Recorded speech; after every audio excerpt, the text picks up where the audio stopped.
Hello, class. Welcome to part 2 of this week's topic on communication, conflict management, and negotiation. Today, we will be focusing on conflict management and negotiation. I really love these topics because I think they're extremely practical, and I hope that you can learn something today and then immediately apply it to your life. And for many of you who are juniors and seniors thinking about entering the workforce, or perhaps you're already in the workforce and considering changing your profession, the negotiation might be particularly important for you. So let's go ahead and get started. Let's start with talking a little bit about conflict management. So first, I want to talk a little bit about the types of conflict. Conflict is simply a process involving people who might disagree with one another. There's intrapersonal conflict, which is something within yourself. Interpersonal conflict, which happens between two people. This is typically what we think of. Intra-group conflict, which means there's conflict within a working team, which means two coworkers might be experiencing conflict amongst a group of people. In a little bit, we'll talk about task versus relational conflict in that setting. There's intergroup conflict, and this type of conflict happens amongst groups. So maybe two different departments are clashing or divisions in a company, but typically a group versus another group. This is what we often relate to in-group and out-group bias. When you're in a group, you have this sense of identity with one another, and you automatically start to develop this bias, and you might form conflict with other groups. So for the rest of this lecture, we're primarily going to focus on the intra-group conflict. So conflict arising amongst team members working with one another. As far as intra-group conflict, there really can be thought of as task-related conflict. So this is conflict aimed at the issue, not people. It actually is the basis of constructive controversy. So this is what can help lead to problem solving or identifying unique solutions to problems. This is where creativity really forms. So intra-group conflict can be task-related, which we often think of as a quote-unquote good thing, or it could also be relational. This is aimed at the people themselves. Sometimes when we are experiencing conflict at this level, we find it as a personal attack. This can actually escalate conflict amongst people, and typically this leads to dissatisfaction and stress. And if it gets really serious, people will just want to quit and leave that team altogether. There are several different kinds of causes to conflict, but these are some of the ones that I've seen before. So something could be as simple as the organizational structure. You're not quite sure who you should be reporting to, or maybe you report to multiple managers, which creates conflict in yourself of who should you listen to in case they have different opinions. It could be something having to do with limited resources. So you might both be fighting over the same type of machinery that you need to use. There's task interdependence, and I think we can look at this helpful graphic. So if we look at pooled, there's some sort of resource, and it looks as if it's getting evenly distributed amongst person A, B, and C. We wouldn't expect there to be much conflict there, except for they might be fighting over limited resources. But if it's equally divided, it might not be. However, sequential, you'll notice that person B cannot get their work complete until person A finishes. And then person C can't do their work until person A and B completes their work. So we can see how that could lead to more conflict. And then reciprocal is where all the work is happening simultaneously and impacting one another simultaneously. We could argue that sequential and reciprocal work are examples of interdependent work, meaning my work impacts other people. As far as conflict, we could also be experiencing some sort of incompatible goal. So if I'm person A, my goal could be trying to serve the customer and give them a really great client experience. However, maybe my coworker, their goal is to get things done as quickly as possible and keep the money, the finances low, the costs associated. So we can see that we have conflicting goals here. Mine might take a longer time, but you're trying to get it done fast. So something as simple as that can create conflict. There could be personality differences. We talked a little bit about this when we discussed Myers-Briggs and how it can be helpful for team building, which we will discuss further next week. But if we don't understand the way someone thinks or feels, we might not be able to handle conflict with that person as easily. Communication problems. Part 1 of this lecture, we discussed communication quite in depth. We said that majority of a manager's job is simply communicating with other people. And then lastly, ambiguity. When we're uncertain about something or the tasks are unclear, we might not know who to report to, we might not understand deadlines, we might not understand the exact deliverable the client is even looking for. So this type of ambiguity can actually help foster task-related conflict, which can be a good thing, but it can also foster that interpersonal conflict, which we don't associate with the positive outcomes. So I want you to take a brief moment and think about the positives side of conflict. So quickly take out a piece of paper and pen, or if you're typing some notes, write down 2 positives that you think could come from conflict. If you have more, absolutely write more, but write down at least 2. What are 2 positive outcomes that can come as a result of conflict? I'll give you a moment to think about that.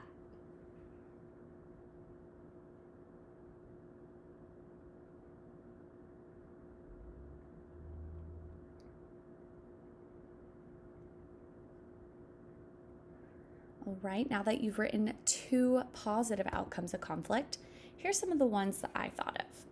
It could help you consider a broader range of ideas, resulting in better and stronger ideas. Again, we can see how this might be relevant to the task conflict.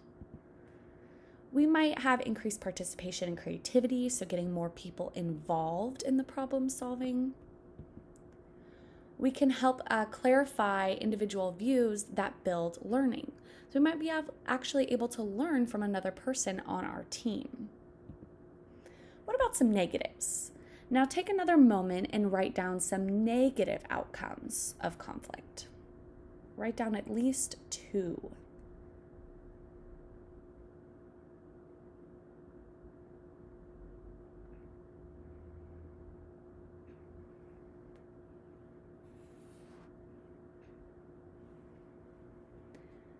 All right, I hope you had a chance to write down 2 negative outcomes of conflict.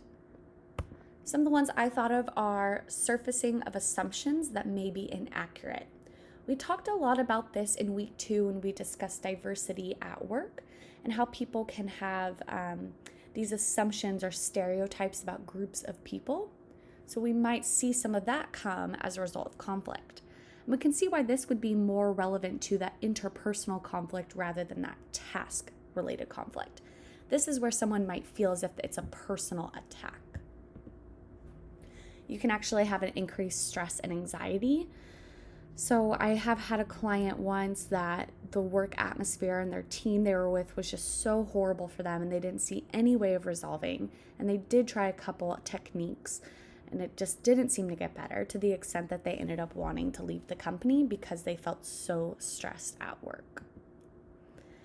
When people feel extremely stressed at work, that's when we notice productivity issues and satisfaction issues. This is what I would say the quote-unquote business case is for our clients. Why should we care about conflict at work? Well, sometimes it can be a good thing, but when it's a bad thing, your workers are not going to be as productive and they're going to probably want to leave the company because they don't feel satisfied. Ultimately, when people are experiencing this type of conflict, they can feel defeated and it can feel very demeaning for them. Overall, we tell our clients that this is fostering a climate of mistrust. So you don't want to be known for that kind of organizational culture. And that is another reason that we can sell ourselves to managers and leaders and convince them that hiring an organizational psychologist to come in and help with conflict management is going to be helpful for their organization. Speaking of conflict management, essentially it's all about resolving disagreements. There are a lot of ways to do things like this, so we can simply change the organizational structure. Oh, that's a bit confusing. Oh, these people report to multiple managers. It doesn't have to be this way. Let's reorganize. You can change up the composition of the team. This often might happen if there are people put together that don't have complementary skill sets, or if their personality types are continuously conflicting in a way that doesn't foster innovation and creativity. So let's change it up. You can create a common opposing force. So earlier we talked about in-group and out-group bias. One of the best ways to get a group of people to want to work together and come up with something collaborative is to have an outside force that you are trying to overcome. So what's your competitor of your company? What are they doing? We need to beat our competitors. And we as a team must come together in order to make that happen. So some sort of common opposing force. Sometimes companies do this even within an organization. So you'll see things like department competitions where it's one department versus another. The benefit of that is that department will probably solidify and work well together. But do you really want them working against other people in the company? Kind of depends on the company strategy. Perhaps so and perhaps not. You can also consider the majority rule. So this is something like, we take votes around here and 50% or more or 51% or more if we agree, that's the decision we're going. It's kind of more of a democracy system. You could simply think about ways to problem solve, and that is easier to do when it is task-related conflict and actually a good thing. But it's also important to consider our mood.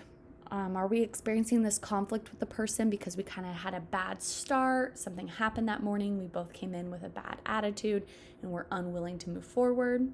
So sometimes it can just be as simple as self-reflection and seeing the way you might try to interact with that person in a new way.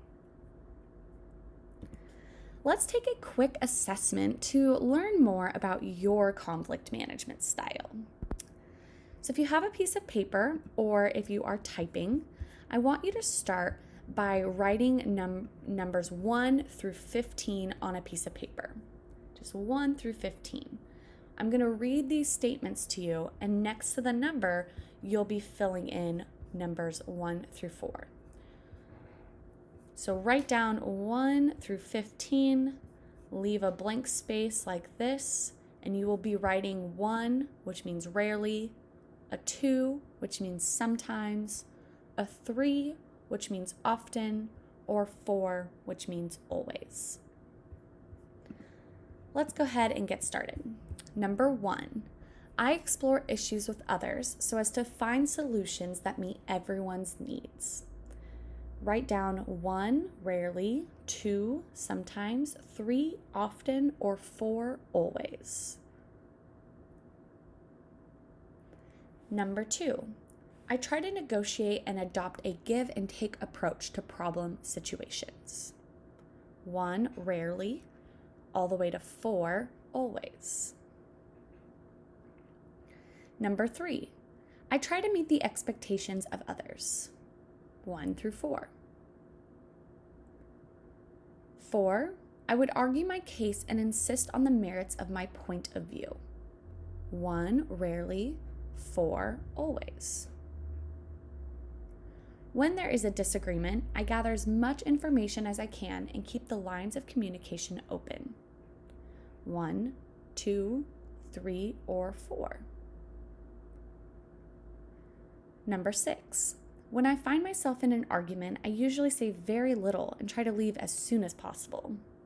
1, rarely, 2, sometimes, 3, often, 4, always. Number 7, I try to see conflicts from both sides. What do I need? What does the other person need? What are the issues involved? 1, rarely, 2, sometimes, 3, often, and 4, always. Number 8, I prefer to compromise when solving problems and just move on. 1, 2, 3, or 4. Number 9, I find conflicts challenging and exhilarating. I enjoy the battle of wits that usually follows. 1, rarely, all the way to 4, always. Number 10, being at odds with other people makes me feel uncomfortable and anxious. 1, 2, 3, or 4. Number 11, I try to accommodate the wishes of my friends and family. 1, rarely, 2, sometimes, 3, often, 4, always. Number 12, I can figure out what needs to be done and I'm usually right.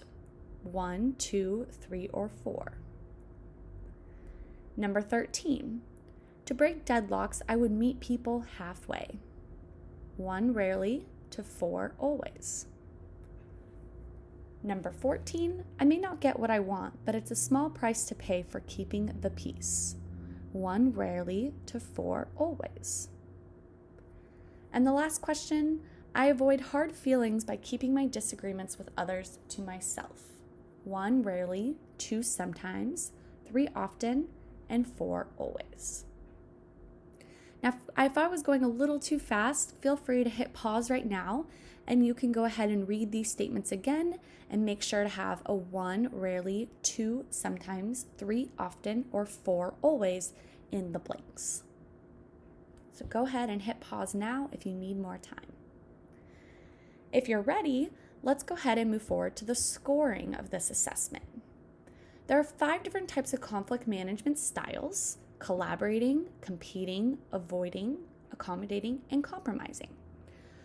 So to figure out which one is your highest, and sometimes you might actually be tied between a couple styles, that's all right also, you're going to take your numbers 1, 5, and 7, so items 1, 5, and 7, and add up your scores.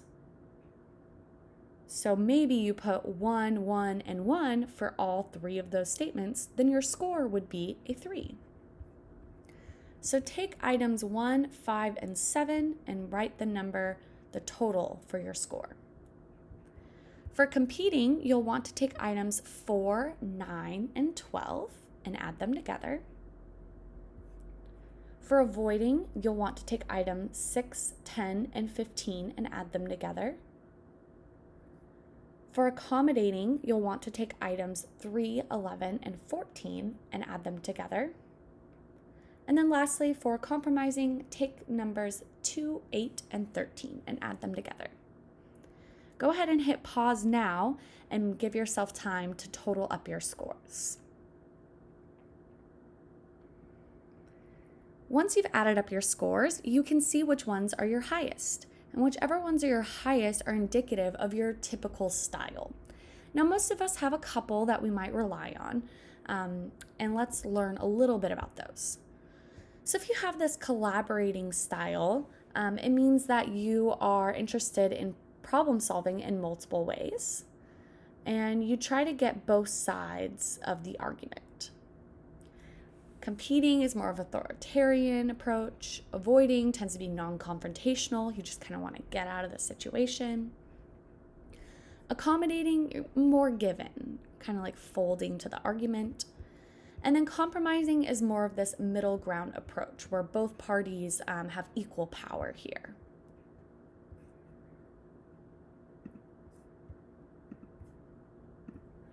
Here's a little bit more information on those 5 styles. So again, avoidance might be more uncooperative and unassertive. Accommodating, you are cooperative, but you are unassertive. Compromising, this middle ground approach. Competing is highly assertive, but you aren't very cooperative. And collaborating is high on both assertiveness and cooperation. And so if we were to take all of these styles and map them out here from assertiveness, concern for yourself, high to low, versus cooperativeness, concern for others, low to high, you can see how these 5 styles map. So again, accommodating, you have a lot of concern for others, but you might not be advocating for yourself. Someone who tends to be more avoidant is you're low on both. Competitive, high concern for yourself, but not necessarily others. Compromising is kind of in the middle of everywhere. And then collaborating seems to be the best approach because it's high for concern for others and also a concern for yourself. What do you think are some of the pros and cons with these different styles? Now, I just said collaborating appears to be the best, but it always depends on the situation. Sometimes it might not work out to be collaborating.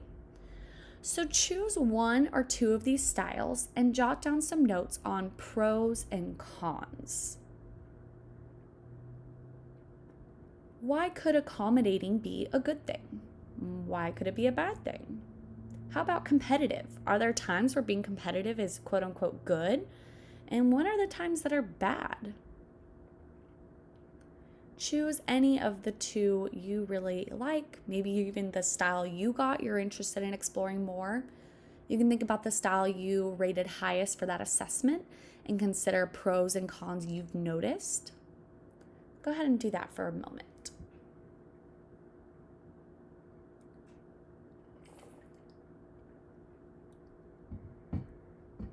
Now, I don't consider this to be a comprehensive list, but I do think that it gives a nice overview of some pros and cons with these different styles.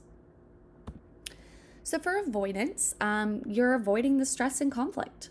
You might give yourself a moment to come up with a win-win solution by just getting out of it now. But a major disadvantage is you might just postponing, which makes matters worse. Or important decisions could be made without you because you've left the situation. For an accommodating style, you might think more about, I'm choosing my battles here. A disadvantage is you could be taken advantage of in this process. Compromising is you can quickly resolve conflicts. However, a big issue is that it might require you to monitor and make sure that both parties follow through with what they've agreed upon. So it can be troublesome down the road. Competing tend to get things done quickly. You might get respect from people for being so assertive. However, it negatively impacts relationships in the long run and can actually escalate conflict. And then lastly, it seems like collaborating is always a good thing, right? It solves the actual problem. We come up with win-win outcomes. It's a foundation for effective collaboration. You can earn the reputation of being a good negotiator. However, under certain conditions, it's not always practical. This type of conflict management style does take a long time, and you have to get commitment from everybody. So in some circumstances, it just can't happen. So again, if you got high on compromising, well, maybe that's a good thing sometimes, and maybe it's created problems for you. Maybe you got more of a competitive style. Again, there are some pros and there are also some cons with any of these approaches. Let's switch over to our third topic for this week, which is focused on negotiation. I think this topic is so fascinating and really important. It's something that I've actually struggled with in the past, negotiating for yourself, but it's a valuable skill. So I hope you walk away today with something practical. Let's start with a little activity. So I want you to pretend that you are on team A or B. You can choose whichever you'd like. And I want you to pretend that you are about to go into a negotiation. So you have a beet farmer, and they're going to sell their beets to the highest bidder. Team A, you have $50,000, and you need all of the beets because you plan on using them to create medicine that could save thousands of people who currently have a life-threatening disease. Team B, you also have $50,000, And you need all of the beats because you plan on using them to fuel a machine that will predict and stop terrorist attacks, saving thousands of lives. Now, in this dilemma, what will you do? How can you negotiate? Take a moment and think about your approach. What would you do if you were Team A? What would you do if you were Team B?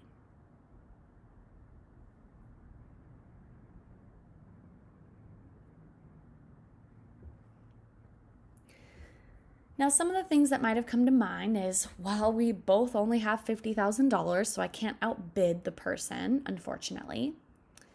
You might think, if I'm Team A, this is currently medicine we need at this very moment. Team B, it's just predicting and potentially stopping. Maybe it's not as important at the moment. Team A deserves it first. Team B, you'll get it next year. Team B, you might think, hey, I'm also saving thousands of lives here. Your project isn't more important than mine. So you might kind of come from this standpoint of using logical arguments with the beet farmer, or you might try to appeal to their emotions. Those are some typical strategies you might have thought of. Now, the real problem solving, some of you might have thought of this, although it doesn't come to mind immediately, is there a loophole? Is there a way that both teams can get what they want? Why is it Team A versus Team B? If you ask yourself the question, you need all the beats, but do you need every part of the beat? Then you've come up with a great solution. Team A, maybe they only need the roots of the beets, whereas Team B actually needs the juice from the beets. So you don't have to fight with one another. There was a solution to where both teams got what they needed. And I think this activity is important because typically when we think of negotiation, there's two different types of approaches here. There's a distributive approach, which is value claiming. And here, the metaphor often used, it's a pie, and we're all fighting for pieces of it. I want half the pie, I want a quarter of it, I want all the slices of the pie. There's only a limited amount, and I need this much of it. However, an integrative approach is actually where both parties look for ways to get their goals met. And that is what was meant by that beat activity. Initially, the kinds of arguments or tactics you came up with were probably distributive. I'm going to appeal to their emotion. I'm going to appeal to their logical side. I need all pieces of that pie. However, for those of you who thought, well, do I need every aspect of the beet? I need all of them, but maybe I just need the roots. And maybe Team B just needs the juice. Well, now you're creating or coming from a value creating perspective. And now you're actually having an integrative approach. And what research shows is that an integrative approach usually leads to win-wins for both parties. In this lecture, I hope to talk to you a little bit about the phases of negotiation and also provide you some helpful tips if you are going into a negotiation. So as far as phases, one phase of negotiation is the investigation. This is where you just gather information, understand the political terrain of the situation. So let's say, for example, that you are working for a company, you've been there for a few years, and you think it's time for a promotion. Investigation might look like, well, what do other companies pay someone with my kind of work? What does a next promotion look like for my kind of role? To gather information. What have other people in the company done that have been in similar situations as yourself? What does it look like next for them? So phase 1, investigation. Phase 2 is to determine your BATNA, and that means a best alternative to a negotiated agreement. The way I like to think about it is your backup plan. You're going to go into this negotiation and you're going to ask for a promotion. If they can't give it to you, is there an alternative or something that's your next best bet to ask for? Maybe it's not necessarily you needed a job promotion. Maybe you'd be willing to also take a raise in your salary. So this is something that you need to take time and self-reflect. What is your backup plan? Perhaps it is, okay, you can't offer me that promotion, I'll take a raise. And then maybe it means it's time to move on to a different company. It depends on your situation. Next is the presentation. So you've assembled this information and now you have to give it to the person that supports your position. I've been working for this company X amount of years. I've brought in X amount of clients. I've saved the company X amount of dollars each month. It's time for me to have a leadership position because I've done some research on other organizations and what they offer people. I've done some research inside the company and I know what the next step looks like. I'm ready because it's all about gathering that evidence and then presenting it to the person. Phase 4 is all about bargaining. They might not agree right away. So what are you going to do? And this is kind of where your determining your BATNA comes into play. But it's important to keep in mind that they have goals as well. So how can you work together, value creating, to both get something out of this negotiation? And then the fifth phase of negotiation is closure. How are you going to walk away from this? What are each party getting out of this situation? And generally, if you come from this value creating standpoint where there are win-wins, both people are more likely to walk away satisfied. There are some common mistakes in negotiation that I want to review. One of them is letting your ego get in the way. I don't need to go negotiate for a promotion. They should know my value at this company. Unfortunately, no, you need to negotiate for yourself. We talked earlier throughout lectures that today's workplace landscape, it's up to you to drive your own career and your own development, which can include negotiating for yourself. Perhaps it's having unrealistic expectations. So this is why that phase 1 of investigation is so important. What does the next promotion look like? How much should you be getting paid? Is that realistic to ask of your company at this moment? If it's unrealistic, it's likely the person isn't going to be able to give you what you want and you might just be left frustrated. This third point's my favorite one of them all, failing to negotiate. So sometimes we hear this word negotiation and it makes us really nervous. So we just accept the first offer because it's simply easier to do. We see this a lot more with job offers. Okay, we want to offer you this job position. You'll get an annual salary of X amount. Failing to negotiate your office location, failure to negotiate your start time. You might fail to negotiate your salary. You might fail to negotiate your next opportunity to review a promotion or a bonus, etc. So failing to negotiate is a very common mistake. Getting overly emotional. So I think this is what happens when we come in with a combative attitude or we come in with that distributive approach of a fixed pie. So again, if we come in willing to create value rather than claim it, we're less likely to get overly emotional during the meeting or negotiation. And then lastly, letting past negative outcomes affect the present ones. So perhaps you've tried negotiating in the past and it simply didn't go well. Don't let that past experience prevent you from trying again. The more and more you do this, the easier it will get. This week you read an article by Wade on gender and negotiation, and I think that this article is really fascinating. Basically, this article went into detail about women versus men and negotiation, and the article summarizes that it is a myth that women are bad negotiators. In fact, women just don't negotiate as often. And when they do negotiate, they are excellent at negotiating on behalf of other people. So what that means is that typically when we think of negotiation, we think of self versus other negotiation. Self-negotiation is exactly like the examples you've been getting. I want to go in, I want to get that promotion.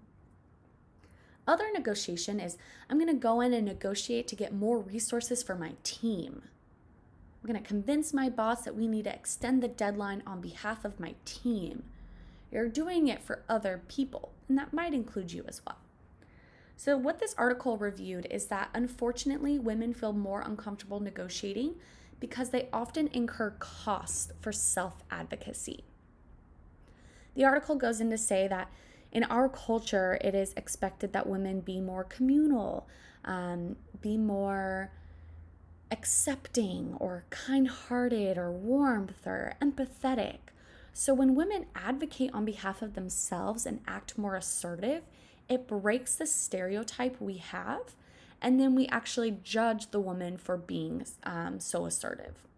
So this leaves women in a really difficult position. They want to advocate for themselves, but they don't want to be too assertive and incur costs as a result. Some of these costs they discussed were things like teammates or coworkers not liking you. It could be the leader being turned off by your behavior. However, the article went on to say that when men are assertive and self-advocate, it fulfills the stereotype we have of men in our society. And that's why when men negotiate for themselves, it's no problem. So I hope that when you read this article, you thought about the implications. So what? What does this mean? Why is this important that we know this information? I want you to think for a moment, what if you were helping a woman and she was about to go into a negotiation? What kinds of tips would you give her? How are you going to help her make sure to self-advocate without incurring these costs? That's a very, very challenging question, but I think based off this article, one helpful implication is that we can help women cognitively reframe the situation. Women are great at negotiating on behalf of other people. So how can we help them see that self-advocacy can help other people? Hey, you need to go in and get that promotion and that increase in salary because now you're caring for young children and your elderly parents. You need more money in order to afford daycare, in order to afford some of the hospital visits for your parents. So sometimes self-advocacy can be reframed to be seen as other advocacy. So that's one simple way or implication that I see out of this study, out of this article. Some tips that I have for you regarding negotiation is everything is negotiable. Your salary, your start date, your title. When are you going to meet and have a review of your salary? Is there some sort of signing bonus they can give you? Sometimes if you are moving for your office or for your job, they can also give you a bonus to help you move and get settled into your new location. What does a bonus potentially look like? How about vacation time? Office location or size? Your budget for your equipment or your staffing resources? Well, for my team, I think I'm going to need 8 people, not 5. And flexible schedules, especially if you are a working parent, flexible schedules can be really important for you. So don't think that negotiation only has to do with salary. It often does, but there are so many other things that are negotiable. Again, what to do before you negotiate? Do your research. It's also very helpful to do informational interviews and role-playing sessions. So informational interviews are a great way to learn about, first, if that career is right for you. And second, if you do an informational interview with someone in the organization that you're currently interested in applying to, they can let you know more about the culture, about their job. It'll help you determine if it's actually the right fit for you. Does it align with your values and your personality type? And then what did they do to get the job? What did they have on their resume that they felt landed them this position? You can learn from the success of other people. So do some informational interviews before you apply. Role play. So if you know you're about to go into a negotiation or an interview or something, sitting down with a close family member or friend, or if you go to the career center on campus, they will do mock interviews and negotiations with you. But role playing can help you practice and then realize that you are ready for this. You've done your research, you've done some informational interviews, so you're ready. Always remember, negotiation is a balancing act. Don't always come from this fixed pie approach. Try to create value for both parties, because that is going to maintain professionalism and a good working relationship with the person you are negotiating with.